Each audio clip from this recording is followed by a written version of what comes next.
Hello friends, এনপলি একাদশ champion হওয়ার আনন্দে আমাদের জন্য একটা স্পেশাল ট্রিট রাখা হয়েছিল। কোথায় এসেছি, কী কী খাচ্ছি আর কেমন লেগেছে সব কিছুই আজকের ব্লগে দেখাবো। So keep watching.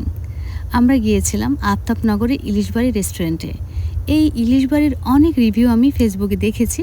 আজকে আমি নিজেই টেস্ট করব আর আপনাদের সাথে এর অনেস্ট ফিডব্যাক দিতে পারবো। এই যে আমাদের আর্জেন্টিনার ম্যানেজার, আর এদিকে আসছে আমাদের গোলকিপার, একেবারে ভুজিনহার মতো, মানে কেপ ভারতের গোলকিপার, গোল সেভ করতে পারে। মাঠে যেমন কনফিডেন্ট, বাইরে তেমনি কুল। এদিকে সবাই ফুড মেনু নিয়ে বিজি, কে কী খাবে, কোনটা বেস্ট হবে, কোনটা অর্ডার করবে সেই প্ল্যানিং চলছে। আসলে বিলিভ মি, ফুটবল ম্যাচ জেতার চেয়েও মাঝে মাঝে মেনু সিলেক্ট করাটা বেশি টাফ। আর এদিকে দেখা যাচ্ছে টুর্নামেন্টে দুজনই ম্যান অফ দ্য ম্যাচ হয়েছে, মনিরুজ্জামান স্যার এবং সারোয়ার স্যার। পুরো ম্যাচ জুড়ে অসাধারণ ডিফেন্স খেলেছেন তারা এবং দলের জয় নিশ্চিত করতে গুরুত্বপূর্ণ ভূমিকা পালন করেছেন। খাবার সার্ভ করে দিয়েছে, সবাই একসাথে বসে মজা করছে, খাবার এনজয় করছে। সত্যি বলতে এনপলি কলিগদের সাথে বসে এই খাবারের মোমেন্টটা আমি ক্যাপচার করে রেখে দিলাম। অনেক ক্ষুধাও লেগেছিল, জমিয়ে খেয়েছি।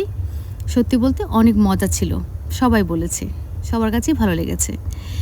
আর এই সুন্দর আয়োজনের জন্য অর্গানাইজারদের আন্তরিকভাবে ধন্যবাদ জানাচ্ছি সবার পক্ষ থেকে।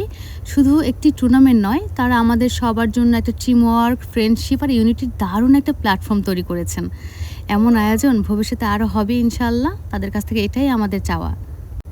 সাথে আন্তরিকভাবে ধন্যবাদ জানাচ্ছি ডাফো পাম্পের ওনারকে, এই টুর্নামেন্টের সকল অর্গানাইজারদেরকে, আর 3টি দলের প্রতিটি প্লেয়ারকে এবং আজকের এই ট্রিট আয়োজকদের। আসলে অফিসে স্পোর্টস কালচার খুবই ইম্পর্ট্যান্ট। এতে টিমওয়ার্ক বাড়ে, কমিউনিকেশন ইমপ্রুভ হয়, স্ট্রেস কমে, লিডারশিপ কোয়ালিটি তৈরি হয় এবং কলিগদের মধ্যে বন্ডিং আরও স্ট্রং হয়। তো আজকের মতো এ পর্যন্তই। দেখা হবে, কথা হবে অন্য কোনো একটা ভ্লগে। আল্লাহ হাফিজ, বাই বাই।